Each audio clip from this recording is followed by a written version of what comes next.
All right, up next we have my Sagittarius risings, and suns. So this Virgo full moon is happening in your 10th house on February 24th.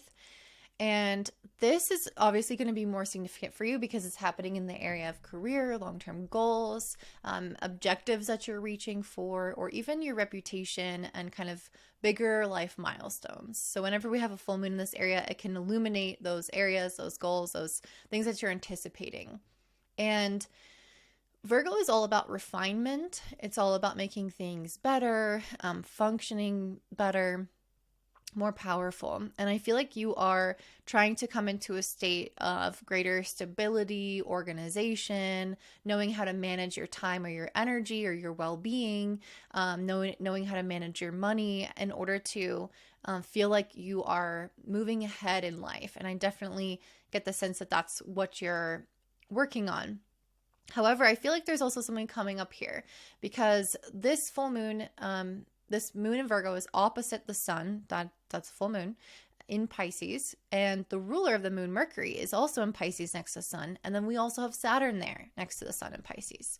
So we're having a lot of energy in your fourth house around this moon. And this is a very emotional, watery, mystical, intuitive type of time for us, with this Piscean energy being the stronghold.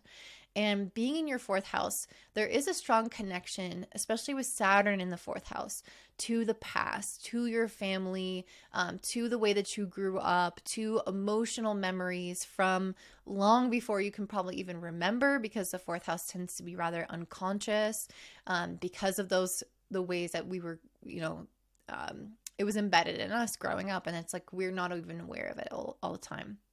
Or sometimes we are. But regardless, there's elements of the kind of emotions from the past maybe coming up to the surface with the Five of Cups and the Six of Cups.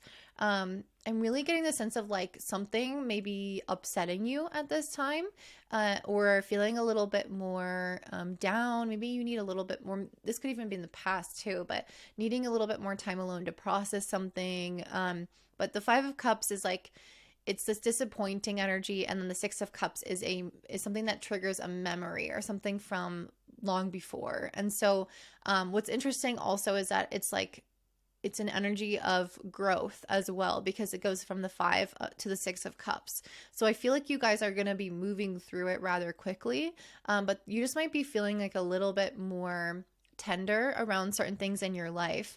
And I think that this Piscean energy, being so intuitive, is trying to help us understand what our needs are on a more spiritual and etheric level. So if you are having stuff come up from the past, it's likely trying to point out some unmet needs in the present, or some undealt with situation in the present that is maybe spiritually zapping some of your energy and your vitality, and taking away your ability to fully move forward and move quickly towards your goals.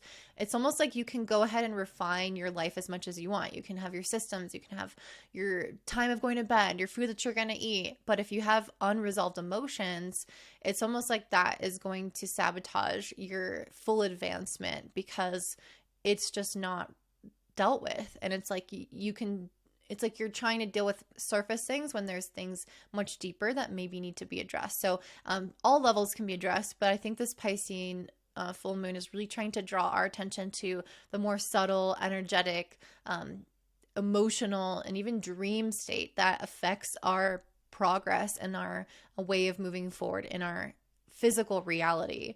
This Virgo full moon is trining Jupiter in the sixth house. So I think it is encouraging you to still move forward in the physical reality with some of those schedule or health changes that you're wanting to implement. If you're wanting to sleep better or different, that is really encouraged as well, or eat different foods, exercise, all those things are definitely encouraged.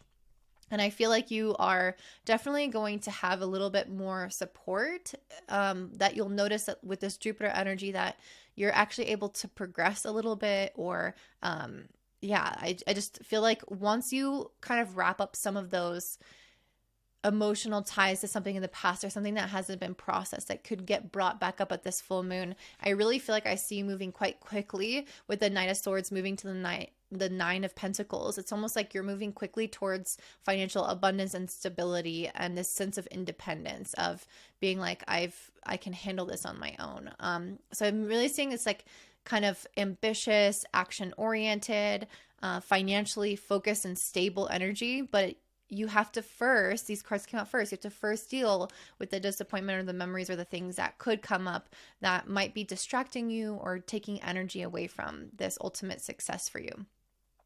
You guys also have Venus and Mars conjunct in Aquarius in your third house. And this energy, I'm seeing this as kind of like the spark or the flame that's exciting us right now. Venus is the feminine principle. Mars is the masculine principle. Bringing them together is like birthing and creating something new and exciting in Aquarius, all about doing something in a way that we haven't done it before, thinking outside the box, especially in the third house, which is all about absolutely thinking outside the box. So there's something in regards to your mindset, your communication style with other people that might need to be revamped a little bit here. And even the way that you can kind of get things done rather quickly. The third house has this energy of fast movement, productivity. So you might find new ways to kind of like move faster in your life. This does square Jupiter in the sixth though, so you'll still need to not get ahead of yourself and like forget certain responsibilities or get overly busy or distracted. You might have lots of new ideas and then it can kind of take you down rabbit holes. So it's like we want to, if there's a lot pulling us in many directions, we want to make sure that we don't get ahead of ourselves and overcommit and underdeliver with an energy like this. So that is what I'm seeing for you, Sagittarius. If that resonates, please let me know down below. Don't forget to give me a thumbs up, subscribe, share with your friends, and have a beautiful day. Bye.